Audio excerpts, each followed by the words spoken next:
सहेली बनी सौतन। शादी के 3 साल बाद आदित्य की प्रमोशन हुई और उसका ट्रांसफर दिल्ली हो गया। दिल्ली ट्रांसफर की बात सुनकर सोनम खुशी से उछल पड़ी। वो चंडीगढ़ में सास ससुर के साथ रहकर बोर हो गई थी। वो उन सब से छुटकारा पाने के लिए वहां से कहीं दूर जाना चाहती थी और ये बात उसकी भगवान ने सुन ली। अरे वाह, हम दोनों दिल्ली जा रहे हैं। वहां तो घूमने की बहुत सारी जगह हैं, कुतुब मीनार, लाल किला, राजघाट। अरे नहीं यार, पहले तो जाकर मुझे वहाँ रूम का अरेंजमेंट करना पड़ेगा। जब सब सेटल हो जाएगा तब मैं तुम्हें ले जाऊंगा। तब तक तुम चाहो तो अपने मायके जा सकती हो। आपको क्या लगता है मैं मायके चली जाऊंगी और आपको अकेले दिल्ली जाने दूंगी? नए शहर में मैं तुम्हें एकदम से तो नहीं लेकर जा सकता। पहले वहां जाकर मुझे रहने का अरेंजमेंट करना पड़ेगा। आदित्य, आपको चिंता करने की कोई जरूरत नहीं है। मेरी बेस्ट फ्रेंड मुक्ता दिल्ली में ही तो रहती है। हम कुछ दिन उसके यहाँ रह लेंगे और वहीं रहकर अपने लिए घर भी देख लेंगे। क्या ये सही रहेगा? एक बार तुम्हें मुक्ता से पूछ लेना चाहिए। सोनम झट से फोन उठाती है और मुक्ता का नंबर मिला देती है। हाय मुक्ता, कैसी है तू? सब ठीक तो है ना? उधर से मुक्ता की उदास सी आवाज आती है। मैं कैसी हूँ ये तो तू जानती है, लेकिन ये बता तू कैसी है? यार, मेरे हस्बैंड का दिल्ली ट्रांसफर हो गया है, इसलिए कुछ दिन रुकने के लिए जगह चाहिए। वहाँ कहीं रेंट पर घर मिल सकता है तो बता।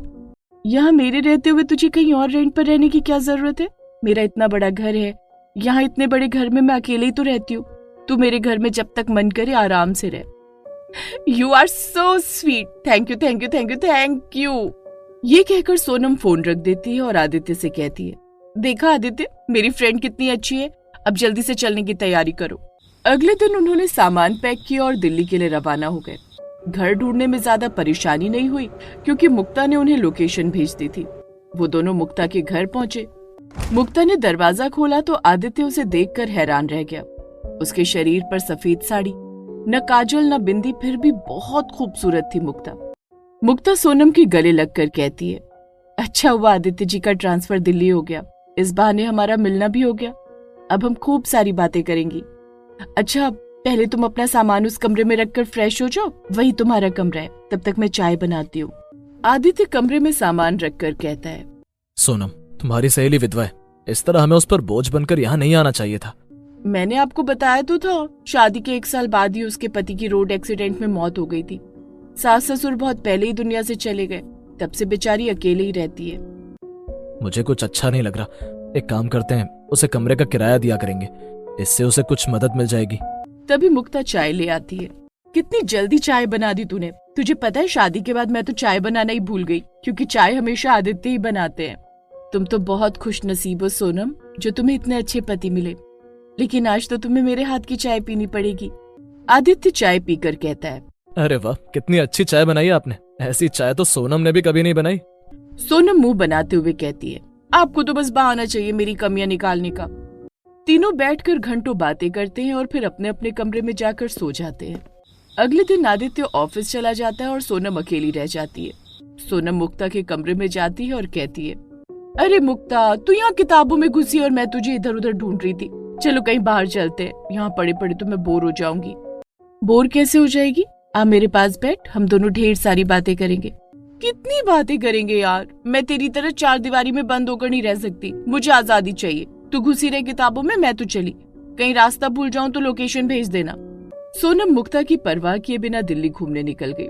शाम को आदित्य ऑफिस से आता है और कहता है, सोनम, बहुत भूख लगी है, खाने के लिए कुछ बनाया है? सॉरी आदित्य, आज मैं थक गई हूँ। वो मैं कुतुब मीनार देखने चली गई थी। आज प्लीज आप मैगी बना लो या कुछ बाहर से ऑर्डर कर लो। तुम्हारी इन्हीं आदतों से मैं बहुत तंग आ चुका हूँ। पूरा दिन मैं बैल की तरह मेहनत करता हूँ और शाम को मुझे खाना भी ठीक से नहीं मिलता। लानत है ऐसी जिंदगी पर। एक दिन बीवी के हाथ का बना नहीं खाओगे तो कोई आफत नहीं आ जाएगी। यहाँ आकर भी तुम्हारा घूमना फिरना बंद नहीं हुआ। तभी तो कहता हूँ, एक बच्चा हो जाता तो तुम्हें घूमने फिरने की फुर्सत ही नहीं मिलती। फिर बच्चे की बात लेकर बैठ गए। मैंने कितनी बार कह दिया है कि मुझे अभी बच्चा नहीं चाहिए, बस बात खत्म। देखो, जो तुमने अपनी सोच नहीं बदली तो मैं तुम्हारी सौतन ले आऊंगा। सौतन? और आप? मैं किस तरह झेल रही हूँ मैं ही जानती हूँ। सौतन भला खाक रुकेगी? मैगी बनाओ और खाकर सो जाओ। ये कहकर सोनम चादर तान कर सो गई। आदित्य दुखी होकर बाहर आकर आंगन में बैठ गया। मुक्ता ने उनकी बातें सुन ली थी। वो आदित्य के लिए आंगन में ही खाना ले आई। आदित्य जी, परेशान क्यों होते हो? सोनम थक गई होगी। मैं हूं ना, खाना मैं ले आई हूँ, खा लो। आप कितनी अच्छी हैं मुक्ता जी, लेकिन आपकी सहेली ने आज ऐसा पहली बार नहीं किया। ये हमेशा ही ऐसा करती है। मैं इससे परेशान हो चुका हूँ। सोनम अब मेरे पास है, मुझे थोड़ा समय दो, मैं उसे समझा दूंगी।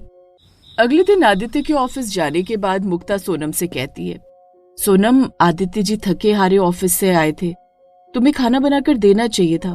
माफ करना, मैंने तुम्हारी सारी बातें सुन ली थी। अरे नहीं, तुझे नहीं पता यार, ये मर्द लोग होते ही ऐसे हैं, इन्हें सब चीजें हाथ में चाहिए, जितना ज्यादा करो उतना ही सिर पर चढ़ते हैं, ऊपर से सौतन लाने की धमकी देते हैं। तुझे बच्चा क्यों नहीं चाहिए? तेरी शादी को 3 साल हो चुके हैं। यार ये बच्चा वच्चा पैदा करना ना मेरे बस की बात नहीं है, बाकी 1-2 साल बाद सोचूंगी। मुक्ता सोनम की बातों से हैरान हो गई। उसे विश्वास ही नहीं हो रहा था कि उसकी सबसे अच्छी सहेली ऐसी सोच रखती है। सोनम को दिल्ली की हवा ऐसी लगी कि वो हर रोज सब काम धाम छोड़कर दिल्ली घूमने निकल जाती। एक दिन आदित्य को ऑफिस में बहुत तेज बुखार हो जाता है, इसलिए वो छुट्टी लेकर घर वापस आ जाता है। मुक्ता ने देखा कि आज आदित्य जल्दी घर आ गया है। उसने कमरे में झांक कर देखा तो वो बुरी तरह कांप रहा था। मुक्ता जल्दी से कमरे में जाकर आदित्य से पूछती है, आदित्य जी क्या हुआ? आज आप जल्दी आ गए, आप ठीक तो है ना? सोनम को फोन किया या नहीं? आदित्य की आंखों से टप टप आंसू गिर रहे थे। तबीयत ठीक नहीं है, सोनम को फोन किया था, उसने कहा कि एक पैरासीटामोल ले लेना, ठीक हो जाओगे, मैं शाम तक आऊंगी। वो आज भूल भुलैया गई हुई है। मुक्ता आदित्य को छू कर कहती है, अरे आपको तो बहुत तेज बुखार है, ये लड़की कितनी पागल है, भला अपने पति को ऐसी हालत में कौन छोड़ सकता है? 1 मिनट में अभी आती हूँ आदित्य। मुक्ता अपने कमरे में गई और जल्दी से बुखार की दवाई ले आई। उसने आदित्य को दवाई दी और उसके माथे पर ठंडे पानी की पट्टियां रखने लगी। ये सब आप क्या कर रही हैं मुक्ता जी? ये ठीक नहीं है। जिसे ये सब करना चाहिए उसे मेरी जरा भी परवाह नहीं, और आप बहुत अच्छी हैं मुक्ता जी। ठीक गलत कुछ नहीं होता, आप चुपचाप लेटे रहिए, आपको बहुत तेज बुखार है। मैं तो बस इंसानियत का फर्ज निभा रही हूँ। मैंने जिंदगी में बहुत कुछ खोया है, और खोने का दर्द क्या होता है ये मुझसे ज्यादा कोई नहीं समझ सकता।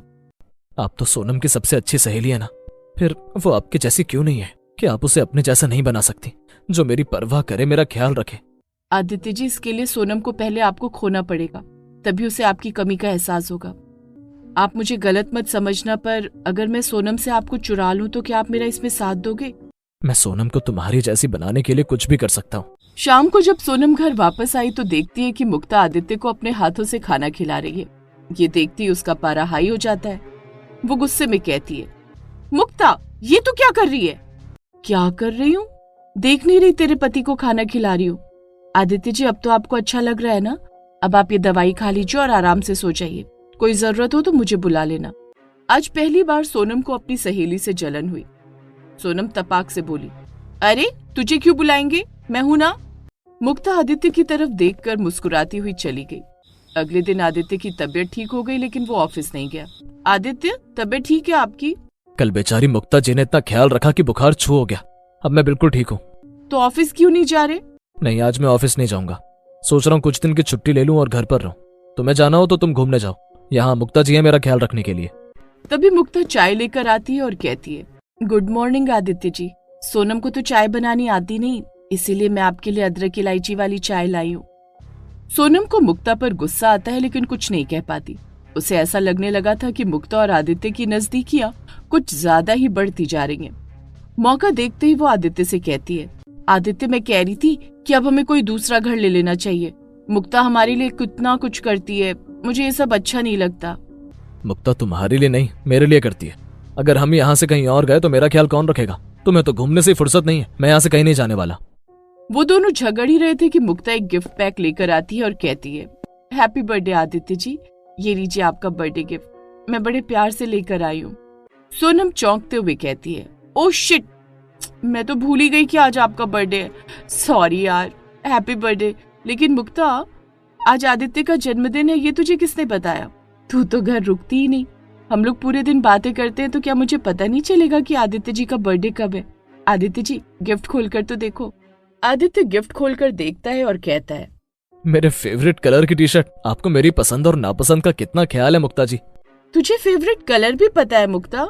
मुझे तो ये भी पता है कि आदित्य जी को मूंग की दाल का हलवा और मालपुए बहुत पसंद है। चलिए आदित्य जी, आपका आज का खाना मेरे यहाँ, आज मैं आपको अपने हाथों से खिलाऊंगी। यू आर सो स्वीट मुक्ता जी, मैं आता हूँ। आप कहीं नहीं जाओगे। इस मुक्ता ने आप पर ऐसा क्या जादू कर दिया जो आपकी जुबान पर मुक्ता का ही नाम रहता है? ये तो वो जादू है जो सिर चढ़कर बोलता है, तुम नहीं समझोगी। मुझे मुक्ता जी के पास जाने से कोई नहीं रोक सकता। मुक्ता तुमसे लाख लाख नहीं करोड़ों गुना अच्छी है। ख्याल रखती है वो मेरी परवाह करती है। क्या आप कहीं आपको मुक्ता से प्यार व्यार तो नहीं हो गया? जिसे पति के नहीं होते हुए भी पति की अहमियत पता है, मैं उससे प्यार कैसे नहीं करूंगा? तुम्हें कोई दिक्कत? यानी आप मेरी सहेली को ही मेरी सौतन बनाना चाहते हो? मैं कहता था ना कि मान जाओ, नहीं तो तुम्हारी सौतन ले आऊंगा। आदित्य जी चलिए ना, हलवा ठंडा हो रहा है। हम इस सोनम के चक्कर में आपका बर्थडे क्यों खराब करें? सोनम गुस्से में चीखते हुए कहती है, मुक्ता तू इतनी गिर जाएगी मैंने कभी नहीं सोचा था। तूने मुझसे मेरा पति ही छीन लिया। हाँ मैं गिर गई, छीन लिया तेरा पति, बन गई मैं तेरी सौतन। और कुछ कहना है? अब जा और दिल्ली घूम। सोनम रोते हुए कहती है, मेरी पति मारी गई थी जो मैं तेरे घर रहने चली आई। ऐसा कर मुक्ता, मैं तेरी पक्की सहेली हूं ना, मेरे पति को छोड़ दे, मैं तेरे हाथ जोड़ती हूँ। मैंने तुझसे कुछ कहा नहीं ना, फिर इतना बवाल क्यों कर रही है? जब तू ही अपने पति को नहीं संभाल पाई तो इसमें मेरी क्या गलती? मुझे सब समझ आ गया है, मेरी गलती है जो मैंने आदित्य की कभी परवाह नहीं की। लेकिन आगे से मैं सब करूंगी आदित्य जी, जैसा आप कहोगे मैं वैसा ही करूंगी। चाय बनाना सीख लूंगी, खाना भी टाइम से बनाया करूंगी। प्लीज कह दो ना आदित्य कि आपका मुक्ता से कोई वास्ता नहीं। तुम सच कह रही हो सोनम? मैं सच कह रही हूँ आदित्य। आप बच्चा चाहते हैं ना, मैं आपको बच्चा भी दूंगी, लेकिन मैं आपको खोकर नहीं जी पाऊंगी। सोनम की आंखों में पश्चाताप साफ दिखाई दे रहा था। सहेली के सौतन बनने के डर ने उसकी आंखें खोल दी। इस समय वो किसी भी कीमत पर आदित्य को खुद से दूर नहीं जाने देना चाहती थी। आदित्य उसे गले लगाकर कहता है, काश तुमने मुझे ये सब करने पर मजबूर न किया होता, तो मैं कभी नहीं करता। मैं सिर्फ तुम्हारा हूँ सोनम। सोनम उसे हैरानी से देखती है और कहती है, और मुक्ता? मुक्ता उसके पास आती है और उसके बाल ठीक करते हुए कहती है, पागल, आदित्य जी सदा तेरे थे और तेरे ही रहेंगे। मैं सहेली से सौतन कभी नहीं बन सकती। मैंने अपने पति को खो दिया, वही दर्द मैं तुझे देकर तेरे पति की कीमत बताना चाहती थी। एक औरत के लिए पति से बढ़कर कुछ नहीं होता, इसलिए आदित्य जी को संभाल कर रख। इस बार तो तू बच गई क्योंकि मैं थी। अगर अब भी तेरी आंखें नहीं खुली तो तेरी सौतन आने से कोई नहीं रोक सकता। सोनम समझ गई कि आदित्य और मुक्ता ने ये सब मिलकर नाटक किया था। वो मुक्ता के गले लगकर कहती है, मैं बहुत खुश नसीब हूँ जो मुझे आदित्य जैसे पति और तेरे जैसी सहेली मिली, लेकिन अब तुम्हें मेरा घर खाली करना होगा। घर खाली? मगर क्यों? क्योंकि मैं भी अब अपने कॉलेज के दोस्त अविनाश से शादी कर रही हूँ। ये सुनकर आदित्य और सोनम बहुत खुश होते हैं और उसे मुबारकबाद देते हुए अपनी जिंदगी का नया सफर शुरू करने के लिए वहां से चले जाते हैं।